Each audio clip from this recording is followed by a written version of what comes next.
I'm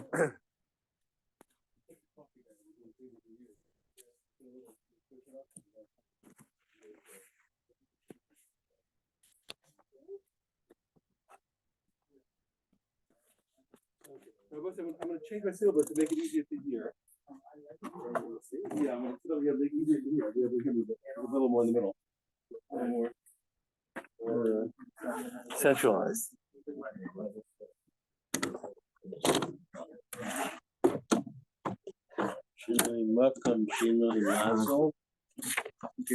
Okay, I'm going to start the learning sponsors.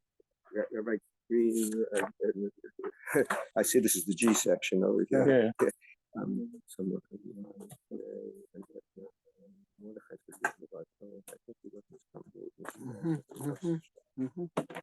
Okay.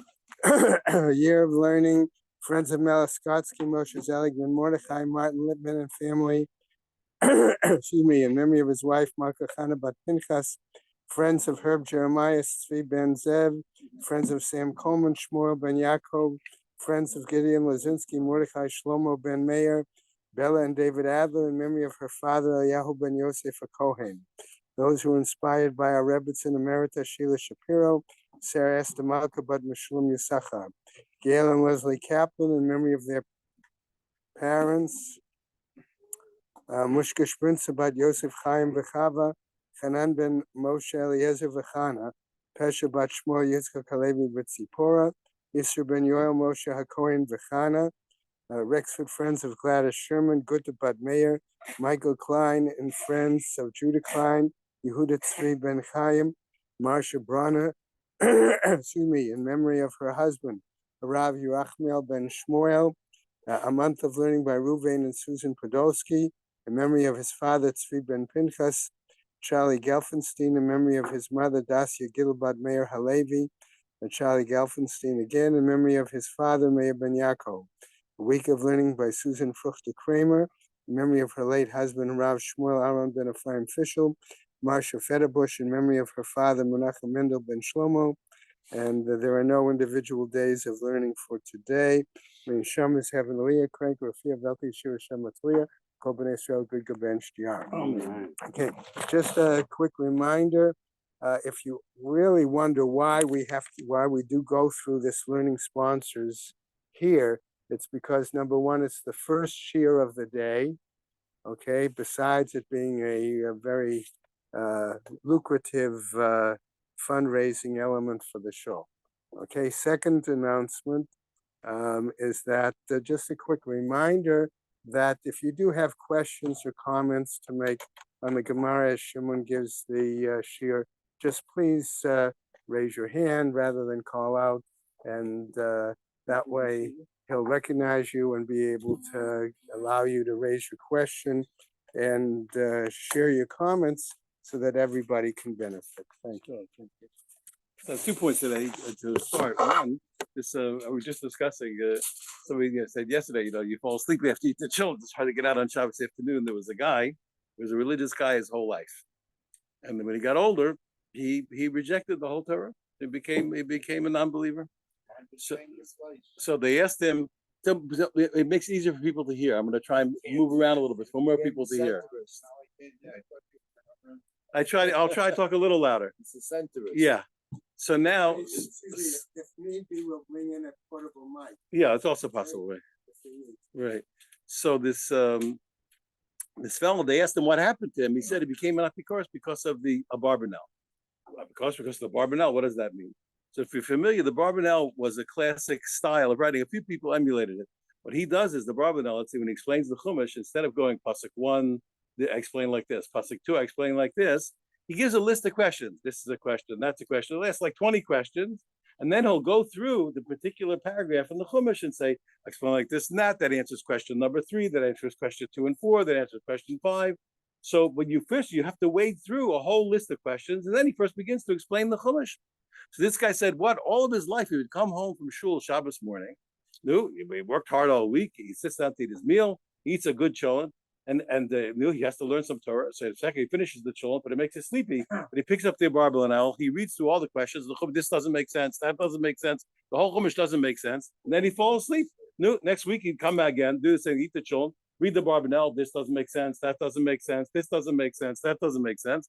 Eventually, after his whole life, and he falls asleep, he never got any single answer. The whole Torah didn't make any sense, and he never got to understand. He became an apikoros. He rejected the Torah. So to tell you, interesting, and it's an important lesson to learn. Why is that? All the time, I learned most of my life in Eretz Israel, and my Rebbe was very strict about taking care of other Jewish people. And in Eretz Israel, as you probably know, most of the people in Eretz Israel, even though they're Jewish, are not, unfortunately, are not close to Torah. So even in the middle of learning, in the middle of a shir, every time people pass the base matter, she sends somebody out to talk to them. You could not have Jews pass by and not teach them something. And he would say, "Who's going out to talk?" I volunteered all the time. I used to run out all the time. I would run out to speak to the people in the middle of a shir. Run out and speak to the people. Do something. So I remember one time I said, "I'll do it." I started running. He said to me, "What are you going to talk to them about?" I said, "I'm going to tell them the kasha we just asked. I'm going to tell them the difficulty we just raised." He said, "Listen," he said, "for you," he says, "the kasha is enough. The question is enough." He says, "You better give them also an answer." And the answer is, you do have to be careful. If you raise the difficulty, you have to teach people to solve the difficulty, because it's like leaving a patient open on the operating table. You can't open them up and leave. You got to close them up again. And the same thing. That's one point. The second point is, today is very interesting. We're in the middle of a brisa, and the brisa really exercises us to the hilt to make comparisons and discomparisons between all the others. And I mentioned, I told you at the beginning, Baba Kama is really special in this respect.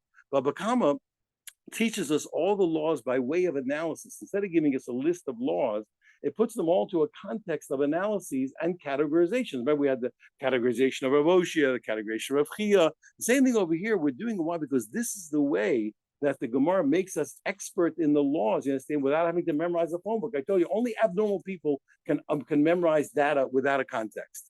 Only a person is abnormal. Savant does it. Normal people need a context, so the Gemara does it. And it's done it by making the comparison and contrast again. So that's the first half. And I'll explain the second half when we come to it. So we're at the very top of Yud, and we're in the middle of the Brisa. The Brisa continues to compare and, essentially to contrast the different avos. Okay, and that is so we're on Yud Amud Aleph at the very top. Chomer b'shor mi be'esh. Another discomparison is what? That Karen goring is more severe than fire. Why? And chomer be'esh mi b'shor, but fire has more severe. No, what severe means? That there's more reason to obligate the person to pay who didn't guard their property. Chomer b'shor mi be'esh. Where do we see that the ox, okay, that goring is more severe than fire? Why is that? Because when you gore an animal that was a muah, that was warned, when it gores and kills a man, he has to pay guilt money. We'll argue later whether he pays his own value or the value of the person that was killed. And also the same animal, the owner has to pay if he afterwards when he kills. In the same case, when he kills a slave, he has to pay 30. And what? And furthermore, what? Also, Karen is also banoah. When an ox when an ox kills somebody, and the basin says that the ox has to be killed, okay, he's forbidden to get any benefit from the ox. Like we learned yesterday, if he gave over the goring ox, okay, to a deaf mute, to an imbecile, or to a minor, chayab, he's obligated, okay, also to pay mashen kebesh, which is not the case by fire. That was what we learned yesterday. We referred to yesterday's class. Okay, now on the reverse way, and all these things are not true when it comes to all these things are not true by a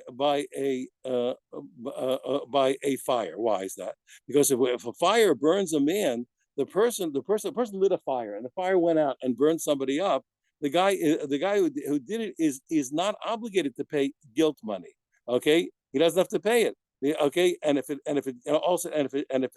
burnt a slave, he doesn't have to pay. Now, there's various reasons why. One, first of all, the person should have ran away. It's not like the person walked up and put a torch on the guy. They were talking about the fire. The guy lit a fire. Then the fire went out, and the guy was in someplace else, and he got burned. So number one, the guy should have run away. Elamai, what? The guy was tied up. Even if the guy was tied up, we have a rule, which is come labor de Rabbi Mine. We do not give a death penalty to a guy. If a guy literally lights somebody on fire, they said if a guy lights the fire to the guy, and it doesn't matter.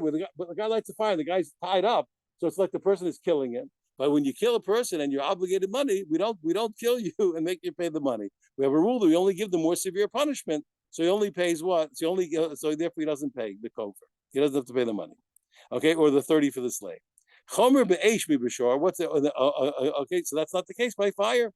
And the same thing also, and we learned yesterday in the Brisa that if you gave the fire over to the deaf mute or to the imbecile or to the minor, he's also not obligated for the reason we learned yesterday. Chomer Beishmi B'Shor, where do we see that fire is more severe than the ox? She'esh Mu'edas Mitchilasa.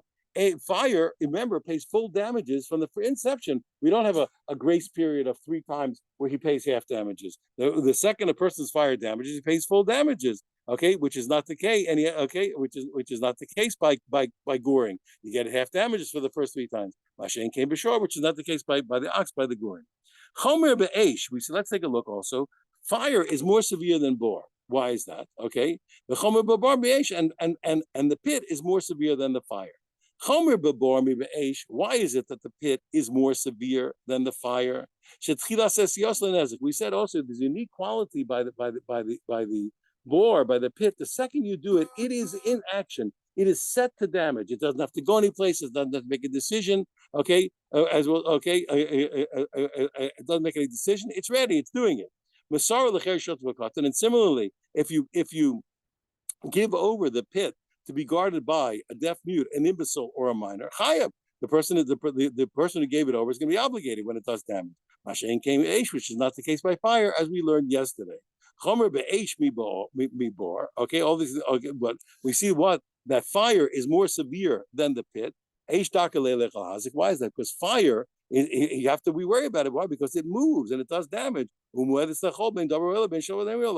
fire. I'm going to say it the way we said it the other day, although we're going to challenge it. Fire is good for things that it normally consumes and even things not. Here, earth and rocks are not fuel for a fire. Nevertheless, when a fire scorches the earth or a fire singes the rocks, the person has to pay. Okay, Mashen came bebor, which is not true when it comes to a pit. We're going to discuss momentarily what does it mean that it's not fit for the pit, but we're going to see, but it's still obligated. And obviously the pit does not move. Now the Gemara begins to analyze. Listening chomer b'shormi b'bor. When you're going to listing the things that goring is more severe than a pit, why don't you list this? Shashor chayav as a kalim. If an ox maliciously goes and breaks utensils, the owner is chayav. Mashen came b'bor, which is not true when it comes to a pit. We learn what the way that the rabbis darshan the pasuk. We learn that only that the animal that falls in. The person who dug the pit has to pay for, but not for the utensils that fell in and got broken. Okay, so it says, don't worry. You know why it didn't mention it? On Mani Rabbi Yehuda, you have to say our brisa follows the minority opinion of Rabbi Yehuda. The Mechayev on this before he doesn't agree with the rabbis, and he says even utensils that fall into a pit, the person who dug the pit has to pay for it. I said, wait a second, get out of here. That can't be. He says, if this is Rabbi Yehuda, he says, Ema Seifa, how are you going to explain the continuation of the brisa at the end? Chomer Beish Mebar, when you tell me that fire is more severe than the pit, you told me Sheish Taka Leilech Lahazik Umud Lechol. What? When you tell me that a fire is want to move and do damage, Umud Lechol, and it's considered forewarned, it's likely what? To consume Bein Davar Ra'oila, whether something fit for it, or Bein Davar Shein Ra'oila, or something not fit. Now the Gemara is going to say, not like I said to you before, Mashen came before, which is not the case by the pit. Davar Ra'oila, when you said fire is obligated and a pit is not, my nihu. Well, okay, what are those things that are not fit? What is fit? Eitzim Davar Ra'oila. What's fit for a fire? Wood, fuel. My nihu. Okay, Davar Shein Ra'oila. Pardon me. What is fit? It's fire. It's wood. What's not fit? What is that? Kalim, that's utensils. Masha'ain came bebor. Well, 1 second. They said differently. He said, no, what is not fit? When the fire consumes utensils, we don't usually use utensils as fuel for the fire. So the Gemara says, how are you going to explain it? If you're holding Rabbi Yehuda, you said what? It's the Brisa is following the opinion of Rabbi Yehuda, who holds that you have to pay for utensils. Mashen came before. How are you going to say? Well, it's not by a pit. Rabbi Yehuda, it's Rabbi Yehuda. Martha, didn't you tell me? We know that Rabbi Yehuda obligates for kalim. So when it said a thing not fitted, how to mean kalim? It's against Rabbi Yehuda. So how can you tell me that we left it out because it's not left? We didn't mention it because we hold Rabbi Yehuda and really what that the pit is obligated on utensils. He says we see that it's not true. Olam Rabbanan, you have to say what? That the brisa, it can only be explained according to the rabbis. We don't want to do that. We don't. We'd rather say when we don't see a differentiation, we'd rather say that a brisa is according to everybody. But we have to say what? That it's according to the rabbis who hold that a pit is not obligated on utensils. But second, the only thing is what? But then if it's not, so why didn't you mention it?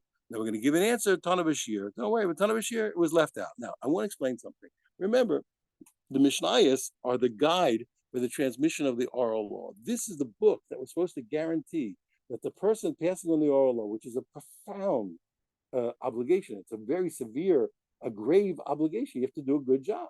You have to make sure to put everything out. I mentioned to you, we had all kinds of siddharim. For example, here, when you don't realize what we're so used to the word siddur, we lost what the meaning is. A siddur. What is a siddur? A siddur is a seder.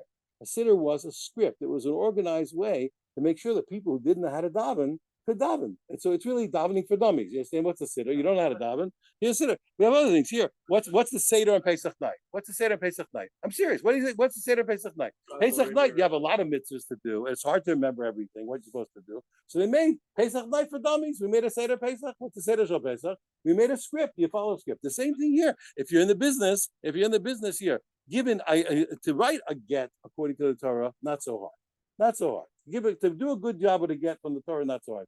To do a good job according to the rabbis, extremely difficult. It's very hard once you get all the rabbinic laws, it's hard to write a good get. What did they do? They wrote several. You find several famous Seder Gittin. The rabbi follows a script. It's called here. It's Gittin for dummies. Just do this, then do that, then do this. You know what's funny? For years, I sold the comments to the same a guy, a very righteous guy. I loved selling to this guy because he did everything seriously. So after 2 years, he knew everything by heart. You know, when you sell the chametz, you have to do 7 different kinyanim. It's a whole business. So I'm thinking to myself, what's next? He says, okay, now we shake hands. He says, the guy he knew everything by heart already. He memorized the Seder himself. Anyway, so we have a big problem. We have, what was the Mishnayos? The Mishnayos was like a Seder, a Sidur, for the transmission of the oral law. It makes sure that the transmitter and the brises is not going to leave anything out and not going to do anything inaccurately. Now we have a problem. Remember, we discussed last week that for various good reasons, for pedagogical reasons, a Mishnah or Brisa is going to choose this category as opposed to that category. So remember, all right, that's all the ones like this. That's all the ones like this. You have a way that you can maintain and hold on to the oral law. But what happens if the categorization only? This is very important. What I'm about to explain. What happens if the categorization only has one exclusion? It's everything but this one. I got a problem. Why? Because I cannot leave it out. Why? Why is that? Because if I leave it out, the person who sees the leaving out is not going to know if it was left out or if they're making a mistake. They don't know what's going on.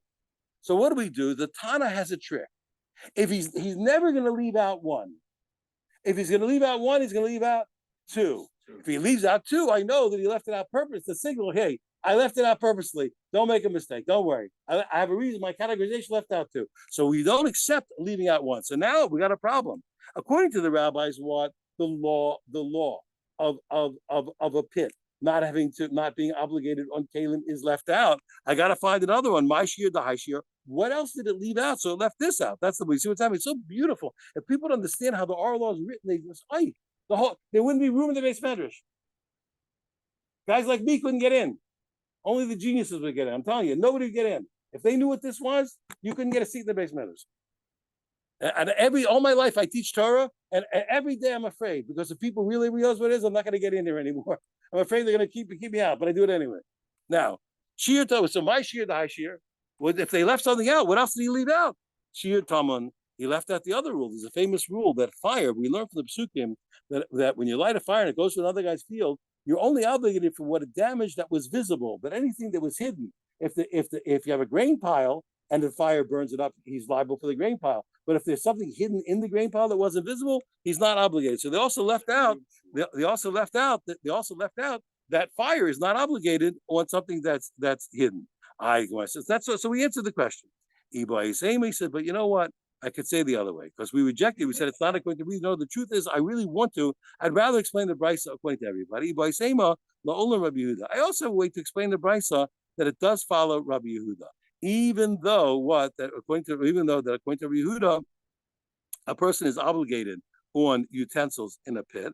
Okay, and when we said that what, that a fire is obligated on things that fit, that it's fitting for it and not lovely to came. It's not coming to talk about utensils. Like I said to you earlier, it's really come to include burning the person's earth, okay, the earth, the plowed earth, the sichsavanav, and singeing the rocks, and therefore what? So okay, and even though even though it's not the usual damage of a fire, but it's still obligated. Maski for Ravashi wants to ask this question. What's still? He says, how can you really tell me that our brisa follows Rabbi Yehuda? If that's really true that it follows Rabbi Yehuda, this nechamer b'shar mibar, then why didn't it list that goring is more severe than a pit? Shashar chayav bo sharp sulam gdushin. We have a special rule now. I want to take a minute to explain. You know that we've learned, that when our ox, for example, gores an ox belonging to Hegdish, we're not obligated because we said shor ehu. It has to be the ox of a person's colleague. The base of English is not my colleague. Hashem is not my colleague. So I'm not obligated when my ox scores the ox of the base of Migdash. Oh, he says what? But he says what? Why don't you teach me this? But listen to this. Nevertheless, even though I'm not obligated on goring an ox of the temple, but let's say somebody that we dedicated a sacrifice and it got a blemish. No, what can you do? You stop, but I sacrifice. You wait, okay? The guy's allowed to. The guy's allowed to. If the person redeems it, then that becomes like regular meat. He's allowed to shecht it, and he's allowed to eat it. But he's not allowed to. But he's not allowed to use it for a purpose that denigrates it. So, for example, he can't feed the meat to the dogs. Or if it dies, he can't get benefit out of it. He can only do it in the akavadik way.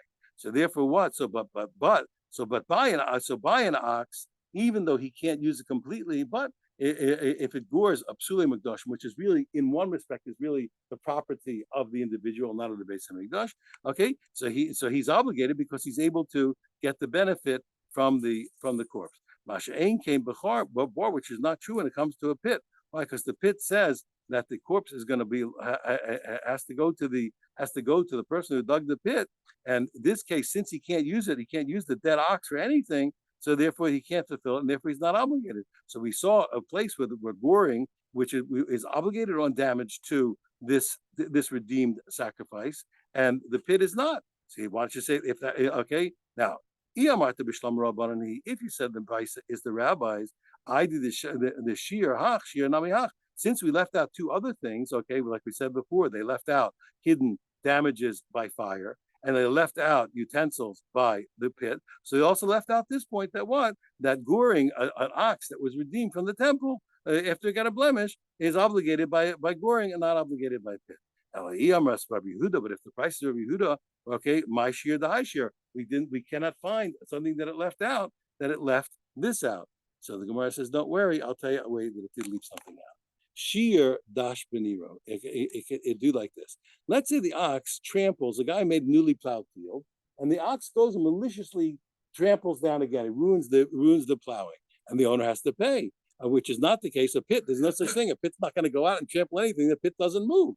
Okay, so so he left out that the pit is not obligated on damage of the freshly plowed ground. Moshe says no. He says imishum dash beniro. If you're going to talk about what of trampling the plowed field, lav shira, that's not called lefting out. It didn't leave anything out. It's not true. Why? Okay, because we learned the whole reason that I just told you the pit is not obligated because it can't get there. It can't be moved. It can't go move and go damage a field. And therefore, since we mentioned it, it's not. We can't say it's left out. And therefore, we cannot explain this according to Rabbi Yehuda. Says the Gemara, now this is we're now going to the end of our Mishnah, and this you should know that every one of these cases is a subject of tremendous debate by the Rishonim, by the Achronim, and it's been the delight of young Jews and old Jews for hundreds and hundreds of years to debate every one of these. These are the most debated cases. I can't, some of the most debated cases in all Jewish history. They're delightful, but we're going to say them simply and make believe that we understand them simply. They're not simple. Here's the rule. The Mishnah taught us that if I only prepared part of the damage of something, what I still have to pay for all the damage, as if I did. I have to pay it as if I have to pay for the damage as if I was completely the one who brought it about. Tana Rabbanan, we learned in the Brayse, Shakti Miskas Nisko, if I prepared part of the damage, Chafti Patashlumi Nisko, Kashikol Nisko, I have to pay for the damages like I did everything. Ketzah, what's the case? What's the case where I only prepared part, but I have to pay everything? Now keep your hat on, okay? So the Gemara says, the Brayse says, Achofer Bar Tisha, remember we learned yesterday that a pit that's 9 handbreadths high is responsible for damages, but not for the death of the animal that falls in. But a pit that's 10 is responsible even for death. Says the Gemara. Achofer bor tisha. Let's say one guy dug a pit of 9 handbreadths. And another came, and another person came and what dug only 1 handbreadth. Okay, achron chayev. The last one is obligated for everything. He's obligated if an animal falls in and dies, and he's obligated also if the animal was damaged, and he's completely obligated. Only him. Even though the other guy did what? Even though the guy dug 9. When the animal falls in, whether it dies or whether it gets damaged, he has to pay everything. And that's why you see what? Even though he only did part of the damages of the animal getting damaged, he only did 1 tefach of the animal getting damaged. Nevertheless, he has to pay for everything. Yeah. He did the completion. Let's say he dug the first. So that's what we're saying. So what we just learned now was if one guy dug 9 and the other guy dug 1, whether the animal dies or even if the animal is only what? I'm going to explain it. Listen here. Even if the animal is only damaged, he has to pay for. But the order in which it happened is one guy dug 9, the other guy dug 1. One guy dug 1, one guy dug 9. You mean the same thing? Yeah. I would think the same thing. It's a good question, but I think the same thing. Yeah, it's the last guy. But here's the point. But I want to explain something very important. Otherwise, we're going to miss the point. What is in this example? What does it mean that I did part and I pay for everything? It's talking about the damages, not about the death. It's talking about the damages, not about the death.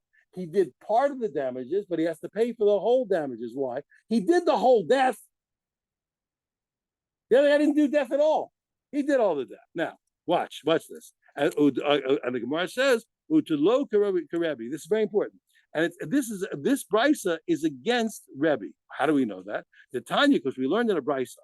Achofer bar tisha. If a guy dug a pit of 9, and another guy came and made it to be 10. Achron chayev. The last guy's chayev on everything, like I told you, both whether it dies or whether it is damaged. Rabbi Omer says no, that's not the law. You're right. The last guy has to pay what for death by himself.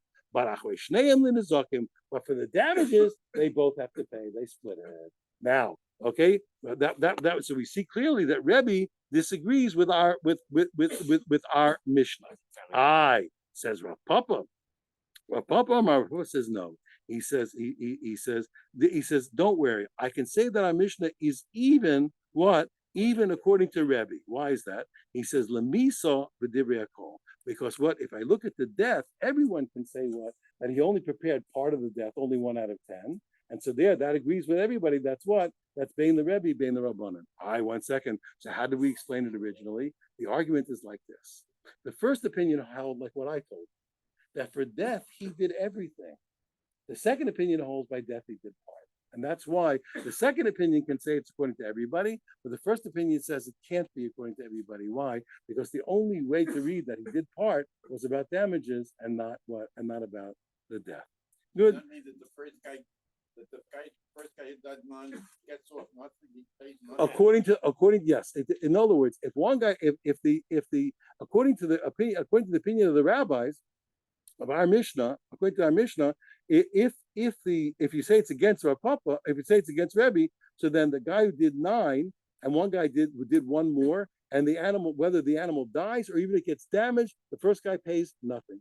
He pays nothing because he's not responsible for death. And he pays nothing even for the damages because the guy who completed it, even though he only did part, he's responsible for everything. The nature of the bore. Maski flow Rebbe Zera. So Rebbe Zera says, but 2 left faces 1 second. That's the only example. Now we're going to try and fail again and again. That's the only example of preparing part, being responsible for everything you can find. There's no more. What about this? Didn't we learn the following? Masar shor lechamisha b'nei adam. These are famous cases. A guy gave his ox to be watched by 5 people. Upasha bo'echa behem. And one of them was negligent. He walked away and stopped guarding it. Okay, behazik, and the animal did damage. Chayev, the one who walked away, has to pay for all the damages. So this looks like another example of a guy who only did part. 5 guys are watching. He took away only 1/5. And he has to pay for everything, even though he only was partially responsible. He pays for everything. Well, I says, slow down, slow down. I don't know if that's another example. Why? Because if we analyze it, we'll see that it never fits the category of doing part and being responsible for everything. Hechi dummy, what's an example? Pardon me, Hechi dummy says, let me analyze. What's that case? If you want to say that without him, the ox can't be guarded, then pshita, then it's obvious he has to pay for everything. Why? The Yukabi, he did everything. That's not a case of doing part. If it takes 5 people to watch it, when one guy walks away, he did the whole damage. By removing his watching, he did the damage here. So you're right, he pays for everything, but not because he did part, he did everything. Ella, what are you going to say? The Blaviu Nami Minta, that the ox really is equally as well guarded by 4 as by 5. My copy, then he did nothing. Why is he paying? He shouldn't pay anything. He shouldn't pay anything. He didn't do anything. He walked away. The ox was guarded. Maski floor. So that case is out. Maski floor of Shesh is okay, but maybe I can find you another case where if I did part, I have to pay for everything. Don't we have this case? Okay, Marbet b'chavila. What about this case? There was a fire that was lit, and you know when you light a fire in your field and it creeps over to the next guy's field, you have to pay for the damage that was done. What if a guy lit a fire and it wasn't reaching the next guy's field, but another guy came over, he put a bundle of fuel next to the fire, and by dint of that fuel, it now is able to travel over to the other guy's field. Okay, now he only did part of the damage because the fire is already there. He just added some wood to it. Okay, so that's it. Wouldn't that be an example of him preparing part of the damage? He only put part of the fuel, and the fire was there, and yet he's going to pay for everything. Look, 1 second, let's analyze. Hey, analyze it and see. Is it really a case of doing part, be responsible for everything? If the fire wasn't capable of reaching the damagee's property by itself, pshita, then obviously the guy has to pay. Why? Because he did everything. He did everything. He didn't do that's not an example of doing part, be responsible for everything. Ella, but rather what? The belav ihu azla. You want to say what? That it was going to make it anyway without him adding anything. Micah Abid, he didn't do anything. And according to Rashi, even though people disagree, I say he pays nothing. He pays nothing. It was going to get there anyway. He did nothing. He doesn't pay. Okay, so again, you failed again to find another case. Maski floor of puppy says, come on, slow down. That's the only case of doing part is digging the 10th handbreadth. What about this case? This is the most famous case. I can't tell you. I think I remember the basement. I think somebody wanted to kill me when we were discussing. We got into such fights. I think one guy was actually to take a stender and smash it over my head today over this case. Here, 5 guys are sitting on a bench. Yeah. We learned if there are 5 men sitting on a bench. We borrowed a bench. We borrowed a bench from a nice guy. 5 guys are sitting on it, and the bench doesn't break. And now one guy, the 6th guy, comes and he sits down, and it breaks. Even though what? He's not heavy enough himself to break it, but together with the other 5, he breaks it. And the halacha is the last guy's chayav. So even though he only contributed 1/6 of the weight, okay, he pays for the whole damage. Isn't that an example? And Rav Papa told us, for example, Papa Ba'aba, which is a question why we need to hear this, but he says what it's talking about Papa Ba'aba, who is a very heavy guy. You need a heavy guy, one can do it. But so because usually it's made for why? Because usually it's made for normal. A bench is made for normal people, not for overweight, or grossly overweight people. Okay, why? Because otherwise, whenever normal people sit on it, see what's the rule? When you borrow something, there's an interesting rule. If I borrow something and it breaks or it dies in the normal process of its usage, I'm not liable, even though a borrower, in one respect, is the most vulnerable damager. Most almost watchman. Why is that? Because even for accidents, he has to pay. But breakage during normal usage, he's not liable. So a bench is made for sitting. So normal people sit on a bench. Nobody's obligated. So it has to be something that was a little abnormal. Okay, good. Listen, 1 second. You're still wrong. You want to tell me what? That this is a case of a guy doing part and being responsible for everything? If you're going to say what? That it absolutely wouldn't have broken had he not sat down. Pshita, it's obviously that he's responsible. Why? Because he did everything. Doesn't break with 5 people, and it does break with 6. He shouldn't have, he sat down, he broke it. So he did everything. It's not a good example. Ella, what are you going to tell me? The blood you, Nami is bar. You want to tell me what? It would have broken without him. My coffee, what did he do? He did nothing. So okay, so therefore what? So we really cannot, so okay, so therefore what? We don't have another example. Now the Gemara says another point. So he says 1 second. He says this brisa of the 5 guys and the 6 guys. Okay, okay, but how are you going to explain it? Okay, I understand what you told me that it's not a good case for us to substitute our Mishnah. But how do you explain it? Okay, because what if it would have broken by itself? Okay, why does he have to pay it? If not, well, either he, in other words, if it wouldn't have broken without him, okay, so then then the brisa is obvious. If it wouldn't have broken without him, he obviously has to pay. It has nothing to do to tell me. And if it wouldn't have broken without him, he shouldn't pay at all. So it makes no sense. Either it's superfluous or nonsensical, the brisa. Either it's obvious or nonsensical. Both of them, the brisa makes no sense. Well, I said, don't worry. Lo tzricha. I do need the brisa. Why is that? The belav, it is a chiddush and it makes sense. The belav you have a mispar betray shoy. Here's what happened. When the other guys would have been sitting there, they had 2 hours to sit. It wouldn't have broken. 2 hours is fine. They get up after an hour and a half, everything's fine. The bench is not going to break, nothing can happen. But when he sits down, the 6th guy, it'll break in 1 hour rather than 2. Oh, it's 1 second. So what? Okay, but still, what? He's the one who did it. Okay, the Amri law, and why does he have to pay? Because they say to him, the first 5 guys, Ilav at, if it were not for you, have Yasvin and Tfei Porta Bakayamin. We would have sat a little longer and got up, no problem. He said we had 2 hours, we were fine. Okay. But so since we, from our side, had an ability to get up and not break it, and only by dint of you sitting down, it broke at the earlier time, it was you and not us. So the answer is he really did do it, and they didn't do it. Says the Gemara, the Leimalu, 1 second, he should say to him, 1 second, why are you saying it's my fault? Ilav Atun, if you were not sitting there, but 1 second, on my own, I never could have broken it. You still contributed to the damage. Why are you blaming me? Okay, it's only me in addition to you. He says you should have gotten up. If I sat down, you should have gotten up. Why do I have to pay? I sat down, you get up.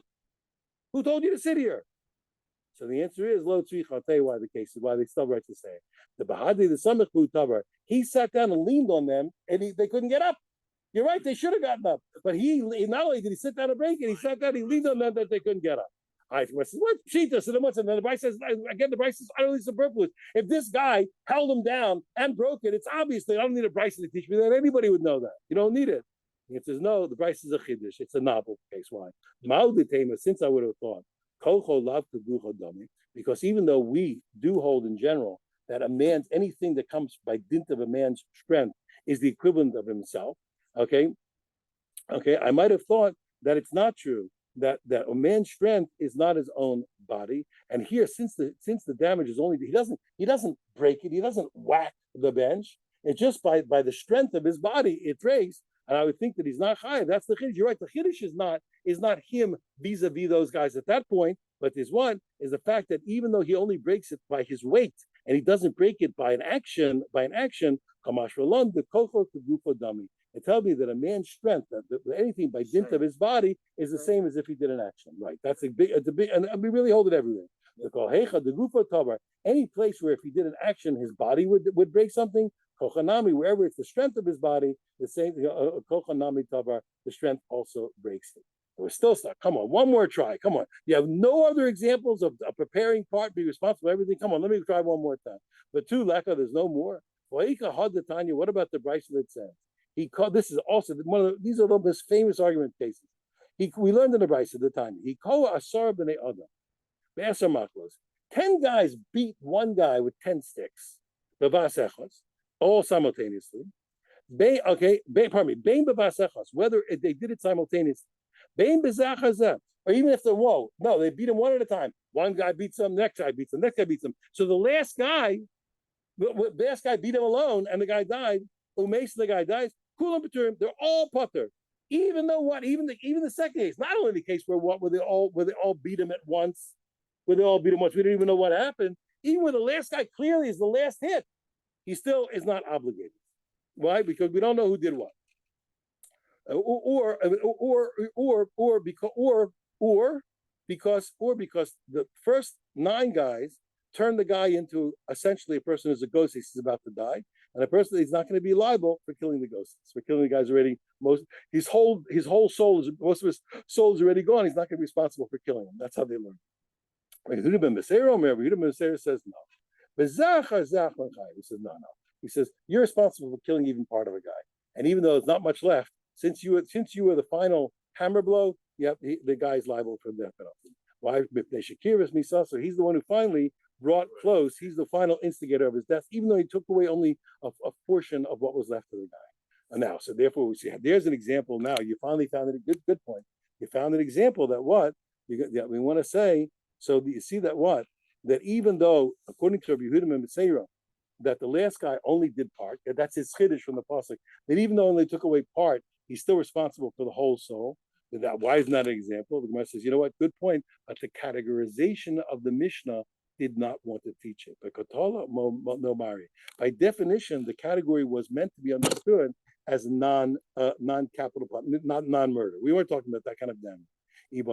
Alternatively, they can say, that's not it. It's something else. There's a different categorization. But the Mishnah is not listing any place where there's an argument. So since this is an argument, only according to Yehuda ben Beseira is that true. The Mishnah doesn't list it. One second. You're telling me that the Mishnah doesn't list any arguments? Oh, Kimna, didn't we learn the Loka Rebbe? We said a minute ago. We said what? That our Mishnah was not like Rebbe. We said that. We said no. That is not an issue. The Loka Rebbe, okay, Ukarabanan, when you do a Mishnah that's like the majority opinion, not like a minority, that's not called listing an argument. That's nothing. An individual against the rabbis is nothing. He says, Rabbi Yehuda ben Beseira, Loka Rabbanan, but what? To take an opinion of a minority against the majority, Rabbi Yehuda ben Beseira against the rabbis, lo mukminan. That we don't do. That's not a categorization. And Rabbosai will call that a daf. Have a wonderful day and a wonderful week. Okay. Very early. What time is it? What time, Mike? 9:10. Wow.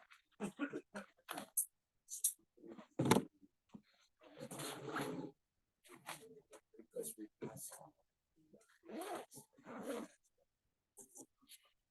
normally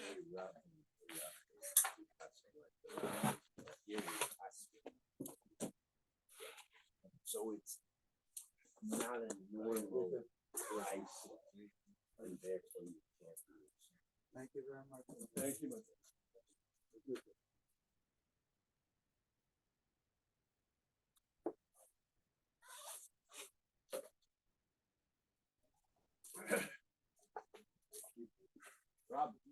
Rabbi Green, are you walking home? I'm gonna stay and help this thing set up for the. I'll give you a hand. Well, I'm gonna be here also. only making faces. If you give it how the stories,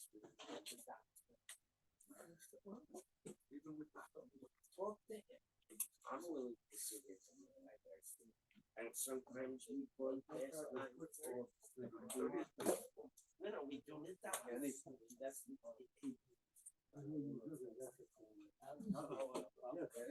talk to him without it doesn't even have to leave happenstance. It can be cats. If I can remember it, that would entitle me to a real. Remember?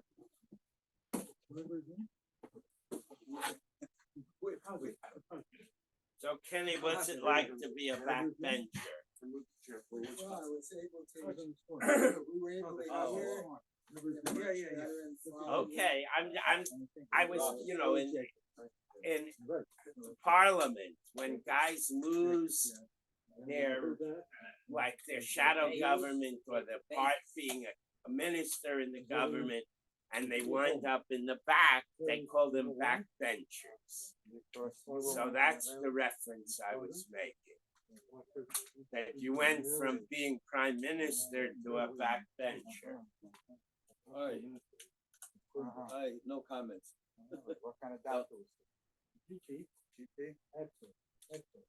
So Ruben, have a wonderful day, a day of learning, a day of peace. Ah. A day of mitzvahs, please. Dad, That's what we're on the earth for. what an eloquent bracha. Oh, Robert, oh, I tried to do the best I can. he's a Levi. My wife says I'm very trying. Ay, Gewalt. Okay, oh, So clean up, I want to clean up this this. is my new tallis. Okay, thank you, it makes it easy. For the first time. Yes, I did.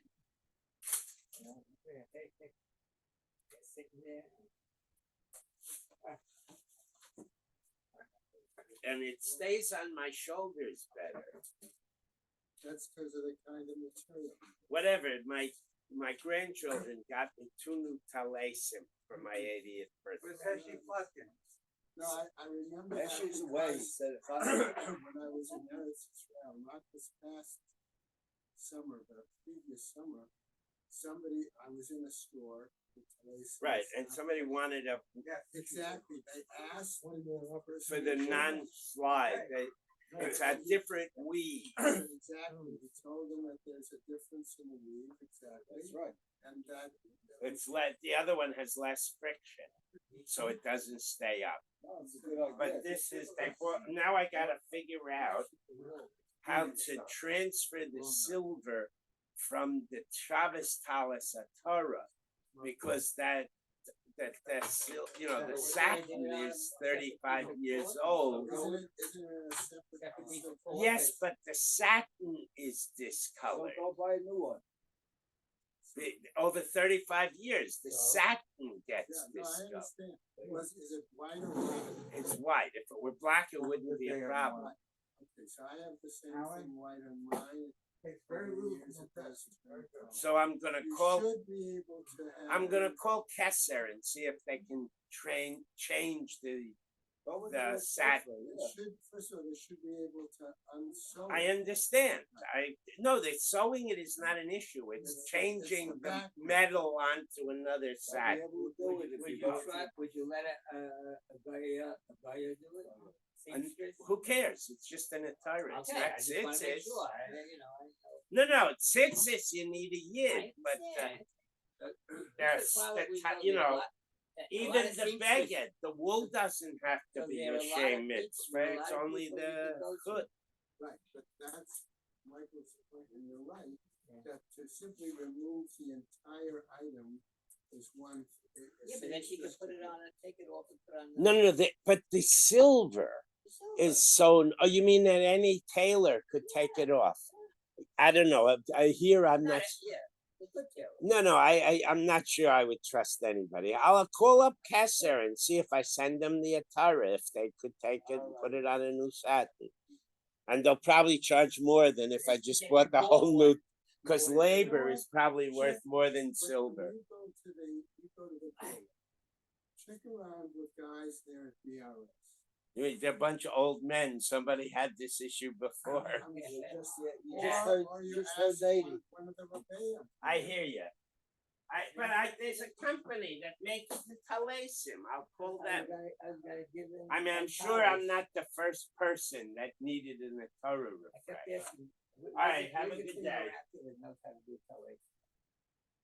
I walked into my dry cleaner and I see the towels hanging on a hanger there. I'm sure BRS will have you. Alrighty, Okay. I see you soon. It's okay. What do we have? Yes. What's The West Wing is a big social hall, and where is that again? right It's next door, Simcha, it's Simcha. right next door. When we go out, we take a right. Uh-huh. $4 million Simcha. Alright. So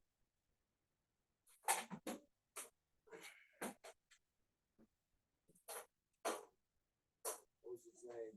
You know Jack, Schiff. Chip Yeah, I remember. passed away. Yeah. You know, he wasn't here at all last season. No. It's ever since it was injured. I didn't know that. What happened was supposedly he fell off a bed, and he lay there for maybe 24 hours. Wow. His wife was away. And that was the beginning. Really? That was 7 years ago. I mean, he was a rather chunky guy. Right. I remember short, chunky, very, usually very jovial. Right. Okay, Where you going? I'm going to just get. I'll be with you. I'm still gonna stay here. Me too. I'm staying here because Eileen's gonna come back with Owen. Yeah. Yeah.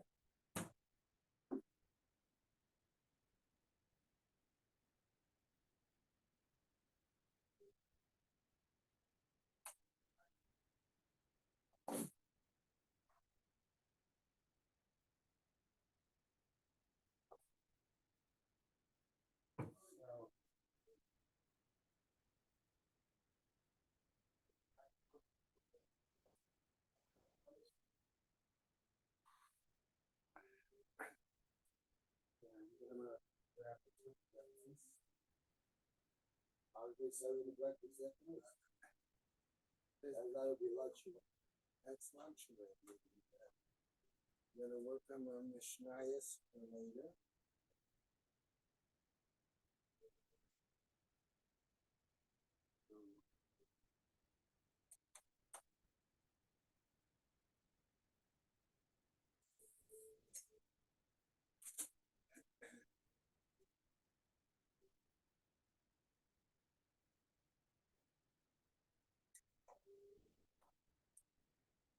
See?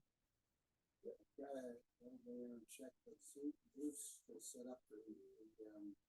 The Zoom.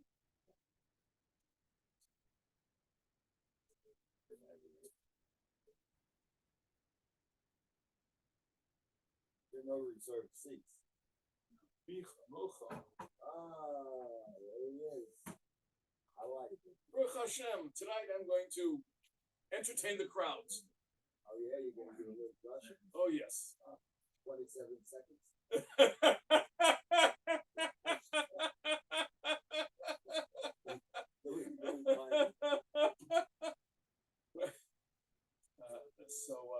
I green? Yes, I'm aware of what you're gonna do. Okay, yeah, I spoke. I spoke with him, and I said I don't want to take away the program you do, so I'll just say a few words about Hiddur Mitzvah, okay, and about things of that nature.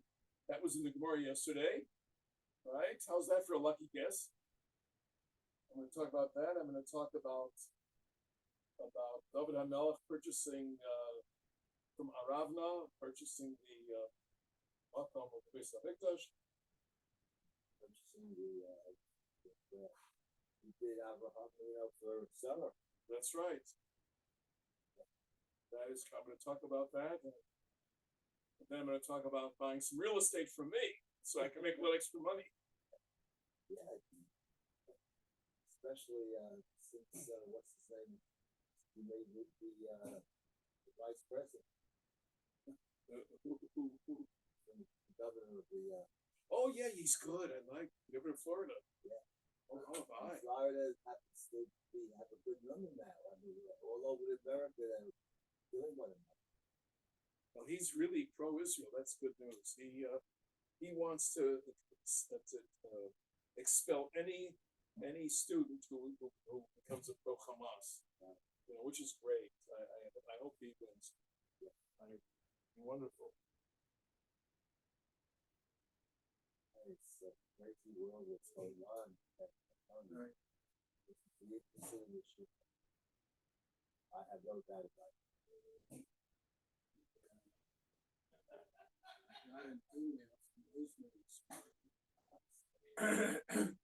That the chief rabbinate is asking for additional davening and tehillah.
Stuff on legal is, it's not easy. The shyest, yeah.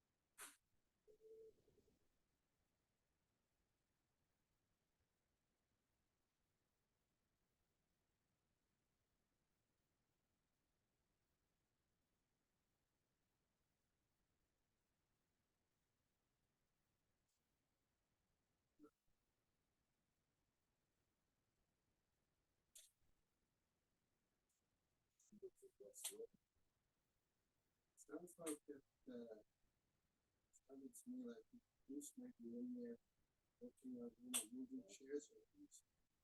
That's the thing.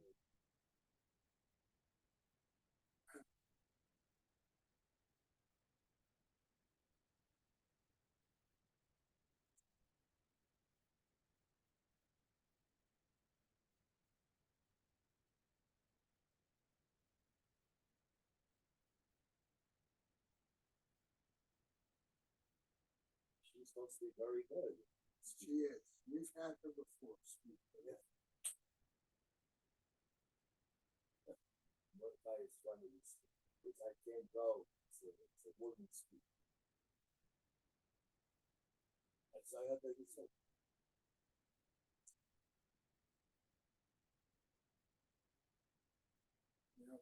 I keep thinking people who say that to me, my answer would be, tell me if you had the opportunity to go hear Michelle Reagan's, you wouldn't go hear her? Okay?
Might as well try to reserve a seat also.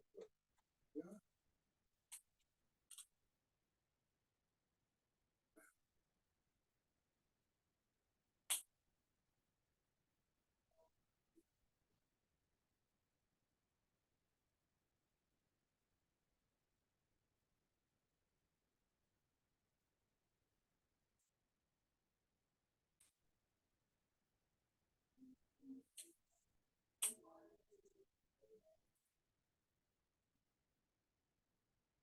Gotta get candy. In a few minutes, I'm gonna finish this and check on the TV.